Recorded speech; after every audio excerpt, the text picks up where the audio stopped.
मैं शिवराज जी से एक ही प्रार्थना करता हूँ और उसकी मूल भावना थी कि हमने राम के नाम पर जी राम जी कर दिया, इसकी पीड़ा है कांग्रेस को। ये उनके वक्तव्य का मुख्य हिस्सा है। हमें राम आराध्य है सबके, पूरे वर्ष के, देश के नहीं पूरी दुनिया के, धरती पे कण कण के आराध्य है भगवान राम।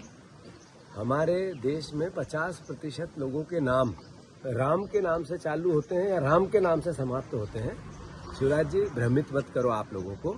आपको बताना पड़ेगा कि आपने योजना का प्रारूप है, उसमें 40% पैसा राज्य शासन के सुपुर्द कर दिया है। कितनी भी आप बातें करो, पर क्या मध्य प्रदेश शासन की या सरकार की या उसकी अर्थव्यवस्था परमिट करती है 40% मनरेगा में अपना पैसा देना? जो सरकार रोज 200 करोड़ रुपए कर्ज लेती है, जो आपने चलन चालू किया, जिस सरकार का आज जब मैं आपसे बात कर रहा हूँ 5,000 करोड़ रुपए का कर्ज लेगी आज सरकार। अभी जिस दिन साल समाप्त हुआ उस दिन 3,500 करोड़ का कर्ज लिया, पूरे साल में 1 लाख करोड़ का कर्ज लिया। संपत्तियां बेची जा रही है, 1100 संपत्ति 1100 करोड़ में बेच दी। अभी 5 संपत्तियां बेचने के लिए सरकार तड़प रही है, तो देनदारियां देनी है। मोहन यादव को मैनेजमेंट क्या होता है, आर्थिक व्यवस्थापन क्या होता है, मैनेजमेंट आर्थिक क्या होता है, इकोनॉमिकल बैलेंस क्या होता है, कैसे संकट से निजात पा सकते हैं, कैसे हम अर्थव्यवस्था को आर्थिक हमारी इनकम बढ़ाएं और खर्चे घटे, इस पर हमारे मुख्यमंत्री का कोई सोच ही नहीं है। काम करना तो बहुत दूर की बात। तो ऐसे में कैसे वो 40% देंगे? तो बाकी आपका पूरा वक्तव्य जीरो, झूठ, पाखंड, लोगों को गुमराह करना।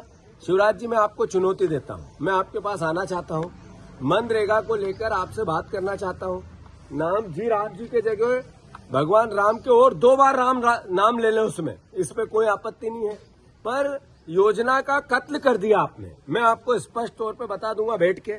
आप राहुल गांधी और कांग्रेस पार्टी को कहते हैं कि गुमराह कर रहे हैं पूरे देश को, आप गुमराह कर रहे हो। शिवराज सिंह चौहान, बीजेपी और नरेंद्र मोदी गुमराह कर रहे हैं। आप बताओ, 5 करोड़ जॉब कार्ड थे, मध्य प्रदेश के हिस्से कितने आने थे और कितने बच गए हैं?